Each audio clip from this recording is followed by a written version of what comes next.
skipping over number 2, goes directly to number 3.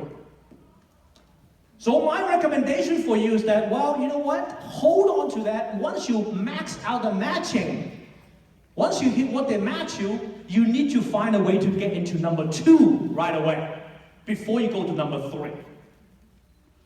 Okay? So this is what we're talking about right here, ladies and gentlemen, and this is what we need to educate America. You got tax deferred on your left-hand side, you got tax-free on the right-hand side. Okay? Tax deferred, you don't pay taxes now, but then later on when you touch the money, you got to pay taxes. Tax-free means that you pay taxes already, right now, while it's small, and then you never have to pay taxes later on. A very simple fundamental question to all of us today. Would you rather pay taxes on this, which is circle right here, it's called an after-tax deposit. All right? Now that money is going to grow and grow and grow and grow and grow, yes or no? Would you rather pay taxes on this or this? Would you rather pay taxes on the small portion of your money, or would you rather pay taxes on the big portion of your money? Small! Another way to look at this is the same thing. Is that would you rather pay taxes on the seed, or would you want to wait until you become a big tree and all the apples on there and you have to pay taxes when something is big?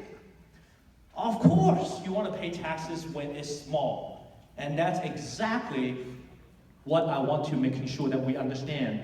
How you position your money, what order you should follow. Once you maximize the free money, you need to find a way to get into the tax-free vehicle. So at this moment, real quick,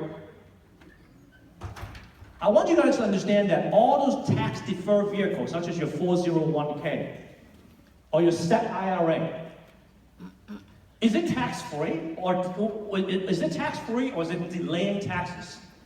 You're delaying it. That's all we're doing, but we don't talk about it because right now we are not 60, 65 years old now. We're not withdrawing our distribution yet, but eventually it's inevitable all this money will be taxable. So what you're doing is you're procrastinating. That's all you're doing. You're just simply procrastinating it so that when it comes to a time that you are withdrawing the money, every dollar is taxable. And if you pay taxes on the big item when it grows to a tree, you're making the problem even worse. You're not helping the problem by delaying taxes. A lot of you guys think you are. A lot of you guys love to put the money in the 401k and IRA because it's tax deductible. I don't pay it right now, but later on, you have to pay. In life, you got to pay now or later. You got to pay one way or the other. Now, this is a very, very interesting debate. Very, very interesting. Which strategy will actually give you the most accumulation? Well, we all know that taxable is the worst. Why? Because every time you earn, they gotta chop it off. Every time you earn, they chop it off. We all know that the red is called tax deferred. No taxes now, but taxes later. Number 3 is your pre-tax and tax deferred. That's your 401k, right? That's your traditional IRA. Every time you put the money in there, you write off a whole bunch of dollars up front and then you let it grow tax deferred. And then last thing is your tax-free vehicle, And if you compare those 4, no question about it, pre-tax dollars, which means that if you have a saving program that allows you to write off up front, you're gonna grow the most. All right? But by growing the most doesn't mean that you're better off. Because it's not about the accumulation phase that really, really matters. It's about a what? It's about the distribution phase. So if you look at the distribution phase, keeping everything the same rate of return, same ages, same type of withdrawal, you'll realize that this vehicle, which appears a lot less than that vehicle, at the end of the day would be able to give you as a consumer more money in your pocket during retirement.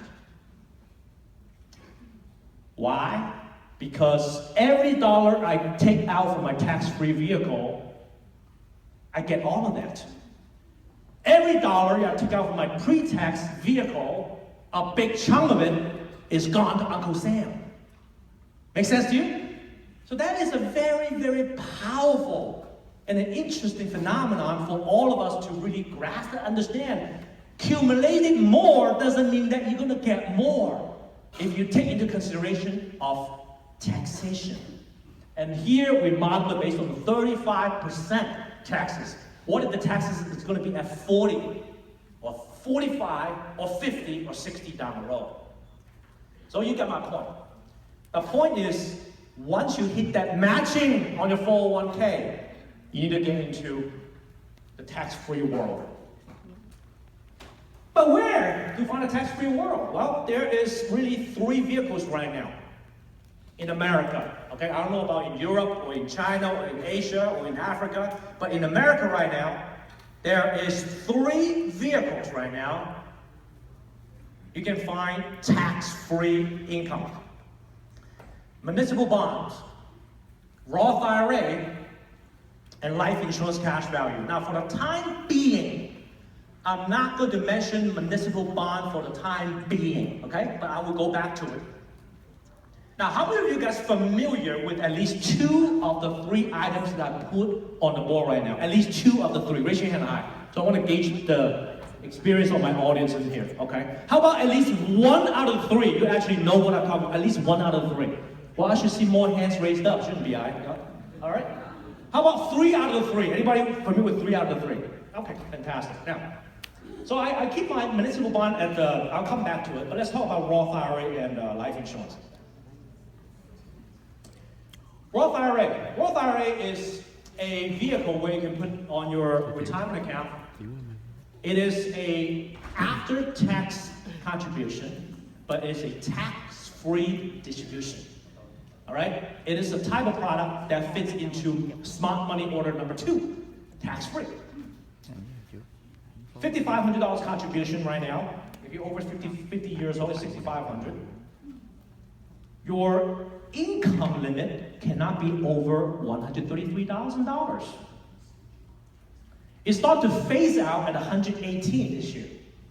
What does that mean by phasing out? That means that if you make $118,000 adjusted gross income, all right, they can't allow you to put as much as $5,500. And if you make over $133,000 as an individual, you can't put anything in the Roth IRA. And I bet a lot of people in this room already disqualified yourself just with that number.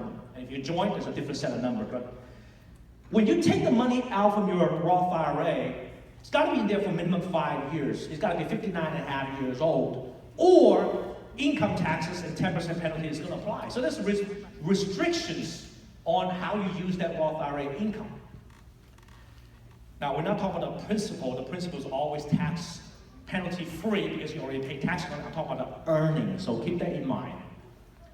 Of course, if it happened that you passed away prematurely, there is no explosion cost, meaning that if you have $50,000 in your Roth IRA, you passed away, that's how much you're going to leave to your beneficiary. There's no death benefit explosion cost. There's a downside risk, market can crash. And the only great thing about putting money in the Roth IRA is that you do have a lot of investment choices, stocks, mutual fund, etc., etc., etc. Let's talk about cash value inside Index Universal Life. Just compare the two, because we're talking about both of this vehicle can get your money into the smart money order number 2. All right? So I just want to make sure you understand which one is really works towards your favor. So on the universal life policy, you put the premium in. Of course, there's fees, cost, fee insurance. We all know that. Mortality expense charge, admin charge, and all that. That's part of doing business, right? And minus the fee, you have a net premium going into the policy. And you fund the premium in case of death. They pay out death benefit. And if you're alive, then the money accumulates into this cash value account. Here's the difference between a Roth and a cash value account inside a IUL. In your Index Universal Life policy, there is no contribution limit. I put a star next to it because you have to design it properly. All right, if somebody wants to put $50,000 into a Roth IRA, they can't. But if somebody wants to say, oh, I want to put $50,000 into an IUL, they can if they structure and design it properly. True or not? True. You understand that? There's no income limit. All right, it's not like, oh, I make too much income, I cannot do it. Like the Roth IRA. In Roth IRA, you make over $133,000 AGI, you cannot do it. There's no distribution limit. All right, there's no 59.5-year-old rule. All right, and as long as you have the policy for minimum 12 months, and as long as you have cash surrender value, you are allowed to take it out in the form of a loan. It has a life insurance explosion clause at death. If the client passed away, you don't just get whatever in the cash value, but you also get the death benefit. That's why people have policy like this.